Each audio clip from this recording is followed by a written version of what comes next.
Hello, ladies and gentlemen, and welcome to the Intel Extreme Masters USA Championship Qualifier Stage number 1. This will lead into tomorrow being the final, where we choose one person going on to the Intel Extreme Masters San Jose. My name's Kyle Laris, alongside Maddles, of all people. How are you doing, man? I'm doing good, thanks. What about yourself? Not too bad, not too bad. It's kind of late here. It's kind of late. We're not used to doing these American qualifiers, but this one, this first stage, has 32 players-ish going through, and 4 players from today will advance on to tomorrow. So you've been looking at the people that we actually have during this qualifier and then what's going on. Give us a little bit of a rundown as to what's happening. So as you already said, we've got about 32 people signed up for tonight's bracket and confirmed, and there's a couple of highlights through there. We've got QXE, Poke Bunny, Cats, Jon Snow, Ghost User, and Moose Skills are some of my highlights, potential options for those top 4. And as Kalaris rightly said, they're going to be going on into the second round tomorrow, where there are the invites of Huck, Puck, Polt, and Violet vying for that one top spot to get the invite to Intel Extreme Masters. And don't forget also, aside from the USA Championships that we have going on between today and tomorrow, there's also actually going to be about 4 qualifiers through to the American final, which goes on from around the 30th to all the way through to the 11th, back after BlizzCon. So in total, all of these American qualifiers add up to 4 players moving on to San Jose to already join a really cool lineup with people like Vortex and 4GG there from the European region, and then Rain and Hero, who managed to qualify through the Asian finals. But for now, we're going to start things off in the round of 32. We're going to start things off with Starlord versus Narni. In the brackets, they were different names. I'm not 100% sure as to who these guys are, because I don't know too much about the American scene, but we're going to get to kind of feel this one out. We did have a little look around. Neither of them seem to have an Eligulac profile, which was always our first little pull, but it looks like they are ready to go. We're going to be starting on Overgrowth. All of the maps tonight are going to be best of 3, just throughout the entire qualifier. So that's nice and simple, easy to follow there in terms of format. It's a single elimination bracket, although that switches up tomorrow in stage 2, where it goes into a double elimination. Oh, yeah, that's true. We'll have about 3 or 4 series today, but then tomorrow, maybe around 5 or 6 to find out that one player going on to the Intel Extreme Masters San Jose. For now, as you said, Overgrowth is going to be our first map to start these guys off, and basically the winner of this goes up against Cats, I believe. I think that is right. I'll double check. Yeah, so we'll follow the winner of this on to the round of 16, as Cat's got a bye in the next round, and then we'll be casting him afterwards. Anyway, the countdown has begun, and it's going to be a Protoss versus Terran. Again, we have a Masters player and a Diamond player, 2 of which we just don't know. But that's the fun of these qualifiers. We get to see what's going on in the American scene, and then see if they're going to be able to stack up, because they've got a tall order ahead of them, or one of them, playing Cats in the next round. Yep. It's going to be a lot of fun, and it's not actually Cats they're going up against. That was our original game that we were planning for. It's the other side of the bracket. Yeah, so up on the top side of the bracket, I don't think we actually know who these 2 are going to be going up against yet, so we'll have to wait and see. All right, okay, well, let's get into game number 1. As we have things on Overgrowth to start things off for our PvT. And spawning up to the top right-hand corner, it's our green Protoss. Not sure who they represent, but it's Narni. And then down to the bottom left-hand corner, we have our blue Terran representing TASC. It is Starlord. So, yeah, opening things up with 2 relative unknowns here. But again, this leads on to one of these players going up against, I'm pretty sure it is Cats, but the names are just different in the bracket. So it's like, oh no, you are correct, actually. It is QXE that they go up against then, because these guys are KEMX versus Jollyman. Yeah, so they'll be going up against QXE. Yeah, we found that. It was the other complete end of the bracket, but that's all fine. Either way, it is a Protoss versus a Terran here, going down on Overgrowth in the first map.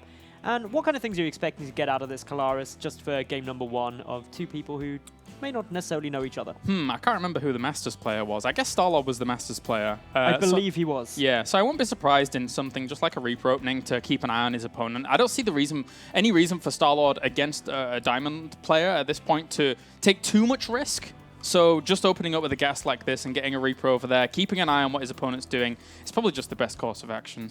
It's a safe way to go. It gives you a lot of scouting information, critically allows you to see the gas timing from the Protoss player, how many probes are in those gas geysers, which really dictates what they're going to be opening, how they're going to be opening, and will allow them to adapt to it. And as you rightly said, if you're a Masters player up against a Diamond player, you don't want to take risks. You want to have the knowledge. Yeah, you just want to win. I mean, you do know that in the next round you've got a really heavy, hard-hitting opponent to go up against, so that's a bit of a hindrance. But aside from that, he's already sending the SCV scout in here to have a look around. And all he's really looking for is the fact that, well, you know, you've opened up normal, you don't have a second gas going down or anything too crazy.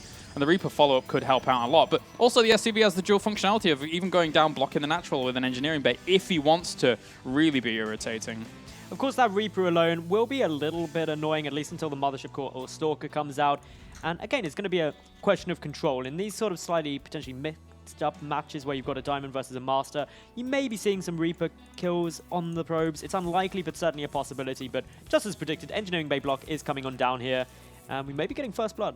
Yeah, we may do. I think that's the cool thing about StarCraft, though. I mean, because there's a lot of people that kind of undervalue the American server, but even at like Diamond level and upwards, I think players, just because the player pool has decreased in size, people are pretty good.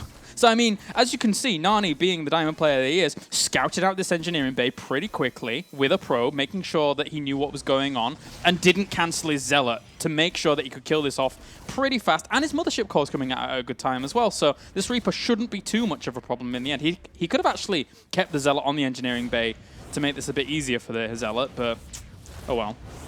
That Zealot is going to get a little bit of a beating from that Reaper, but the Mothership Core there should be able to force it away. Not much a Reaper can do about that.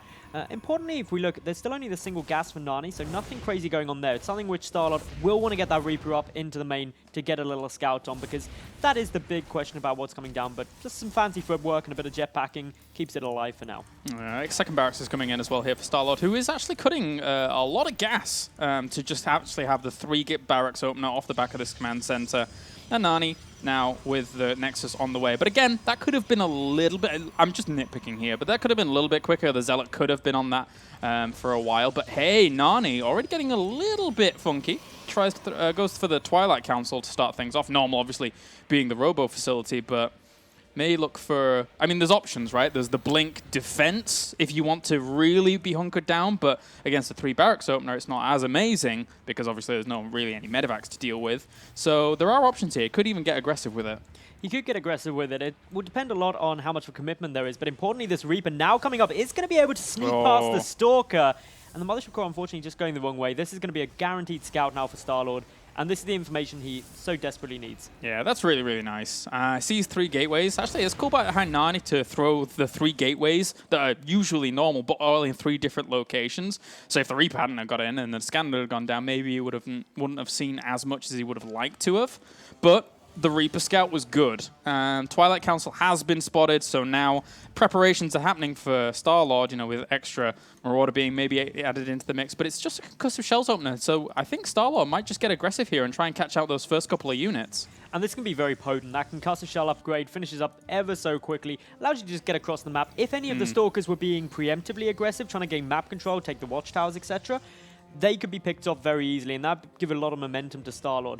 But moving out at the moment, the Robo facility coming down behind this for Narni, and all in all, it's a very safe opener from both sides.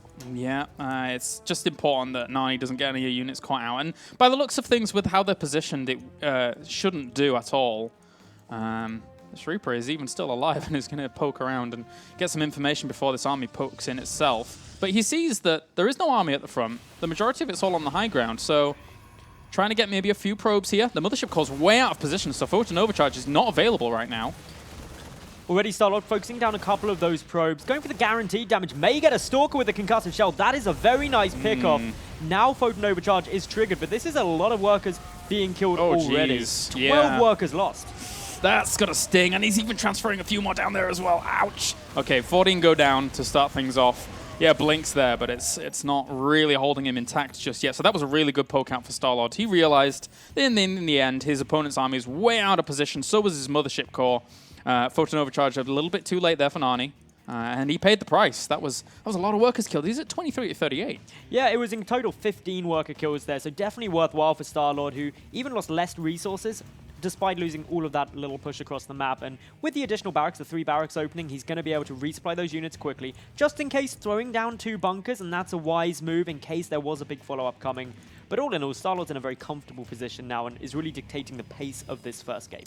Yeah, Narni at this point has an observer out and is going to poke across the map for now. But a scan went down, revealing the fact that there is a robo behind all of this. Not really churning away, though, and hasn't really spotted the robo bay, which will be thrown down just after the scan dissipates. So for now, seeing all these stalkers moving out into the middle, I mean, he already has a turret and a really good bioforce. I don't see how Narni's going to be able to break anything here. It's going to be very difficult. The bunker placement is good. There's the second bunker was cancelled, so that's also very, very normal here. But yeah, it's going to be tough for Narni. Just needs to not overcommit to this. If he loses the Stalker Force, it's pretty much the end of the game there. But if he can poke and prod away, get the odd unit, it'll help stabilize slightly the resources loss count. Starlord adding up third command center. These stalkers look to have a little look around the front, and actually going to go a little further than I was expecting there. Loses a stalker for that. I'm not sure what information he was looking for there, as didn't really see a huge amount at that natural. But again, this Bioforce is still gathering a lot of momentum. It's 39 army supply against 20-some. And whilst the Robo Bay is there, there's no Colossi or anything. So he's really, really going to... and that SCV, did that actually just see stuff? It saw the Robo Bay. So right now, Starlord is so in control of this game. The concern as well is that if you take a look at the income for Narni, just doesn't really have much. He's very mineral starved, and rightly so. He's adding the double forges while trying to get out Colossus, while trying to get out Extended Thermal Lance, all while not actually having very many resources due to that big push in early on and the 15 workers killed at a very early stage. Yeah, I mean, we can't be too harsh. Again, this is like a diamond level player signing up, going up against a Masters level player to start things off in this round of 32 bracket. But right now, unless he chrono boosters out this Colossus and has it out in time, this army is actually just going to run him over. He has very few gateway units. He sees it at the front with this observer, but this one Marine scouting at the front sees the extent of this army, and he could just actually kill this very quickly. He can. The Colossus is only 2/3 done, but importantly, Extended Thermal Lance not finished either. The Marauders stimming forward, going to be taking down a couple of the Zealots, the pylon on the front, instantly taken out. A lot of workers going to get killed here. Yeah, the force fields are trying to hold this off, but the Nexus goes down so fast, picks up, gets away from those force fields at the front as well. And the photon overcharge can't even happen because the Nexus isn't there. So this Mothership Core has all the energy in the world to do something, but can't at all. There's a time warp to slow this down, which technically is actually helping out the Colossus because it doesn't have thermal lance, but even that might not be enough. Ooh, so close. The danger is without Extended Thermal Lance, those Marauders match the range of the Colossus. There really is very little here, just a fraction of health remaining. GG is called, and Starlord is going to take game number 1 of this best of 3. Yeah. Okay, so I think pretty clean cut there for Starlord to start things off on Overgrowth. Depending on the next map, maybe we see Narni kind of bring out something a little more cheesy or something a bit kind of tricky to try and even things up. But if it goes into a standard game, something is very clear that Narni is going to have a really, really difficult time with this. The skill levels were just a little bit different there. I mean, what Starlord was doing is very, very normal, very standard with the kind of concussive shells push out to try and catch some of those units. I think one of the important things to note is that that game may have looked a bit more one-sided due to the 15 workers being killed. That was an exceptionally high amount of worker losses very early on, and that's going to have a snowball effect. So Starlord was already in a great position from that. So moving into this next game, I'd like to see Narni just make sure that he is safe there, has the Mothership Core in a good position so he can photon overcharge if that quite normal push happens again. And if he is there and we get into a more stabilized game, it'll be interesting to see how he goes up against Starlord. Yeah, I wouldn't mind the idea of just, well, I mean, again, depending on map, skipping out the Twilight Council, just going straight for a very, very conventional robo play and trying to get up to that Colossus to kind of aid against any earlier pushes. And also, again, having your Mothership Core around that natural is very, very important at that stage in the game. So we're just waiting now for the invite to game number 2. But I imagine not much has happened in the bracket just yet because we were only just started out. So chill out, guys, chill out. I don't think there'll be anything crazy. So anyone just joining us now, of course, this is an Intel Extreme Masters qualifier for USA Championships, and it's stage 1. So 4 people today will advance into tomorrow's bracket. There they'll be joined by Huck, Puck, Violet, and Pold to get 1 spot. The winner will get a complete pass to Intel Extreme Masters San Jose, and it's going to be a pretty tough battle there in day number 2. Yeah, it will be, especially with people like Violet and Polt in there. Obviously, they're always contending for that USA champion spot. The stipulations of this qualifier are basically like you have to be a resident of the US of A, or you have to have a 90 days or over visa for the USA as well. That is includes as a stipulation, so people like Volt and Pult. Yep. Violet and Pult can play. I'm getting tongue twisted. It's kind of late, and I've been up very, very long today. Huck Puck. Huck and Puck. If Mana they have and to Nama. play, I'm not casting that one. We can do a different game. I think Huck Puck is... we were talking about this before we went live, and Mana Nama, I think, has to be the biggest caster tongue twister. That was pretty bad. I think that's happened a few times at in the past. Maybe at a Copenhagen Games really early on. I'm not sure. Like, it's a long, long time ago. But Cass versus Crass happened at a Copenhagen Games. And that was the one where I actually had a throat infection while solo casting the whole thing. It wasn't the prettiest sight, but that was brutal. That was brutal. So we are still waiting for lobby, just to keep you all up to date what's going on. Of course, these players have all vetoed. It was an AB veto, if I'm not mistaken, with the person seated higher in the bracket getting the choice of first or second veto first. Yeah. So nice and simple veto system there, very common. It looks like we are going into the game, and it's going to be on Nimbus. What are your thoughts to this map, Claris? I just think, again, good for Starlord if he's going to play the same way, unless Narni kind of changes things up just a little bit. I mean, there is a lot of room to try and throw down something like maybe a proxy Stargate if Narni wants to get a little bit cheeky, which I wouldn't mind. I would like to see something like that. I think that's probably the way someone in Narni's shoes is going to kind of tie up the series here. Again, when you look at game number 1, you can't take too much away. Say, Narni, you did this wrong, you did that wrong. Because, a Diamond versus a Masters player, there is quite a big difference there.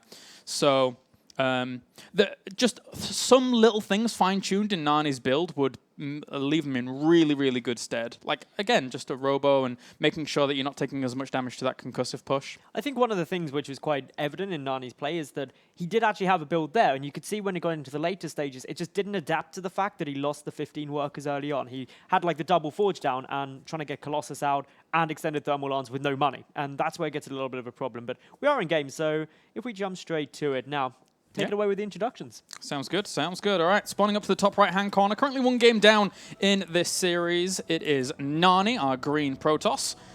And down to the bottom right-hand corner, we have our blue Terran. It is Starlord. The guy in Guardians of the Galaxy considered himself a Starlord, right? Was that? He did. Only he called himself it, though. Yeah, and then at the very end, someone... Oh, spoiler. At the end. Sorry if you haven't watched it. It was only one of the biggest films of the year. It's not too much of a spoiler. It was just a nickname. Gee. Whatever. I keep doing that. I keep telling stories with Sean, myself here, and then after I've told the story, I'm like, oh, sorry, spoiler alert, guys.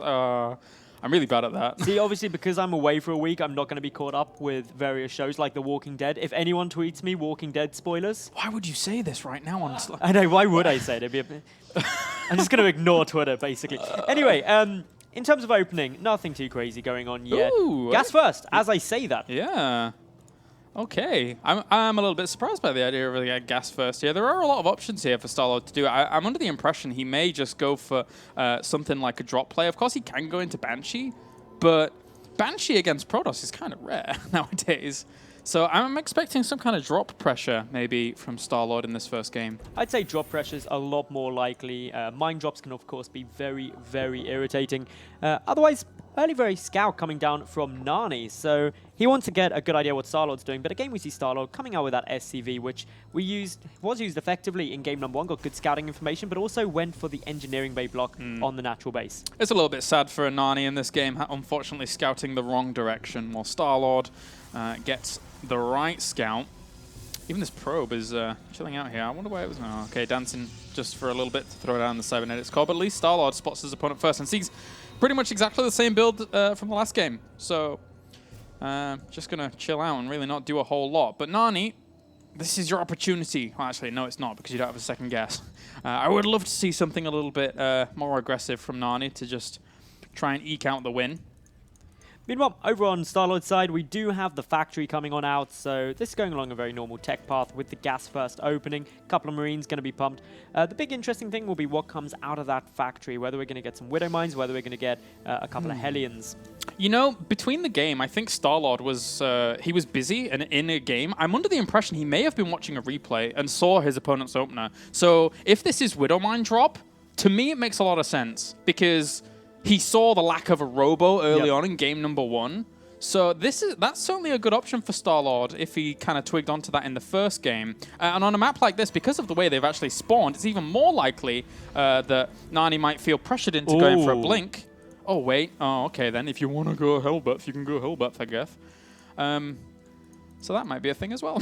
Something that neither of us were expecting to get down there. That nice little bit of Hellbat play. It's incredibly irritating to deal with. But yeah, Starport coming on down. It's really early for Hellbat. Yeah. I'm really worried that he's going to do something like a Thor drop. A Thor drop would make me a very happy caster. He's getting the tech lab. Oh, God. Well, you know, sometimes as casters, you can't really call what's going on, and Starlord has decided that, yeah, screw it. That's one of those 1 in 500 where you'd never say it as a prediction because it never happens. And it's the one game. However, Thor drops can be incredibly irritating to deal with. Oh, Starlord. Are you really doing this? Okay. I can't think what... Look at all the gas. I mean, like, what else are you going to do? Oh, unless he swaps it around and then I'm being stupid. No, there we go. Thor. Oh, Star. All right, then. All right, well, this can work. The funny thing is that with the way that Protoss open nowadays off just one gateway, they don't really have that many units, right? So if you take SCVs with this, that Thor becomes very, very, very strong. Of course, it's a little difficult to get the SCVs along with it because you're just dropping it and it'll probably try and kill off some probes at the natural, but... I'm trying to recall the last time I saw a Thor drop. A long, long time ago. The last time I saw like Thor rushes was 2013 WCS, like midway through it. But he did go Blink again, of all things. Which doesn't actually work out too bad for this. Obviously, it won't be done in time for this Thor coming over, but... Let's go! Okay, Mr. Thor. Sick. I really wasn't expecting this, I'll be honest, guys. That was... I was thinking, yeah, cool gas first. There's so many cool options, and then if you'd said a Thor drop, I would have probably bowed in your honor when it happened. That's fine. Here we go. A couple of probes are going to get taken down. And now Narni knows that his opponent is taking the mech, basically. It's going to be really awkward to deal with, though, because these Stalkers are not in a good position. Oh, God. They're trying to focus the medevac, but that means the Thor is just happily sitting there. There's no Stalkers remaining. There's one Zealot and a Mothership Core. After this, I am telling Starlord he is a mean person. Oh, God. No, don't. Oh, okay. But he can actually start working on the Nexus, of all things. How would you do this? Does he have, like, a second medevac on the way? And a tank? He does have another medevac and a tank on the way. That'd be so cool if he'd have squeezed out an earlier second medevac and then brought some SCVs along for the ride. Wait, he could just drop a mule and then repair. He could do... Oh, that'd be so cool. He does have enough energy. We'll wait and see. Of course, the Immortal is coming out. That's going to be a little bit irritating against the Thor. The Mothership Core getting a little bit brave. Backs away. This Nexus is actually going to die, Maddles. To a proxy Thor drop. Like, the thing is that the Immortal is going to come over and start working on this, but he can just pick it up and move it. It's going to get the Nexus. Oh, my God. Okay, run away. Bye. Sickest Thor drop ever. Well, it was over 1,000 resources lost to pretty much nothing other than the scouting worker. I'd say that was quite an efficient opening there for Starlord, who did delay his natural base as a result of this. It'll be interesting to see how he transitions. He's getting down more tanks, and all in all, Narni is not in a comfortable spot. The supply counts say it all, really. I mean, overall, the idea of what we were talking about with the Widowmine drop still made a lot of sense. You know, he went for the Twilight Council before Robo, albeit got the Robo a little bit earlier after the Twilight Council, but Widowmine still could have done something in a normal game. But now this has just evolved into something wacky. This army of 3 tanks and a Thor is actually really powerful right now because of the position he's put his opponent in. Bear in mind, no additional Immortals were made. Narni didn't see that this is going to go into more of a mech-heavy style, pumping out Observers instead. That means the tanks can be very, very effective, but I'm trying to make some positives out of this situation because, honestly, it's 6 Stalkers and 1 Immortal up against a Thor, quite a few Marines, and those 3 tanks. It's going to be hard for Narni. Yeah, the 1 Immortal actually isn't too terrible overall, but... Second one is on its way now. Yeah. And all of this army is going to get drawn into siege tank fire. It's going to take a few volleys. Yeah, let's be very, very careful here. The 4 Marines in the medevac are actually pretty useful if they can get on top of that Immortal and start focusing it down. But even the contain is going to start occurring here with the SCVs he brought along with him. Brave little move there, putting a bunker up on the high ground. Enough energy on that Mothership Core for a Photon Overcharge, so it also has a Time Warp available soon. So that'll be useful. Yeah. Good denial there by Narni to make sure that this doesn't encroach too far further onto his territory. But if Starlord wins this, then we get our TvT next up with QXC and Starlord. So that would be nice. Looks like Starlord's going to practice a little bit of mech before that TvT coming up. Interesting, the War Prism coming on through here. There are the two Immortals with the War Prism following up from it. Oh, those Stalkers do need to be careful. And he's going to try and drop the Thor at the back again. So, yeah, War Prism's kind of cool to just either try and go for the harassment himself or throw down some Zealots on one side of this army and then flank it when he wants to try and break out. And it looks like, picks up the Immortals. Yeah. Anything to try and find some damage somewhere, as the Mothership Core was in good spot to push away the Thor, which is nice. Poor thing's gonna die.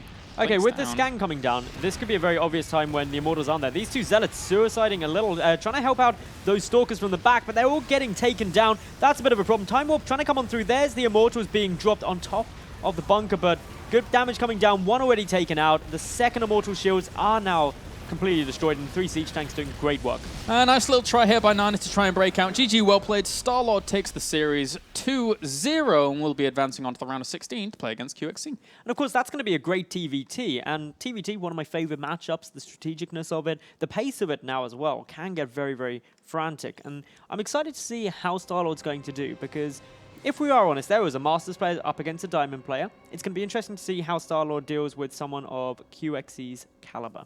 Yeah, all right. So we're going to go to a short break, and then when we are back, we're going to have a round of 16 match. Hopefully, it shall be QXC versus Starlord. Don't go anywhere.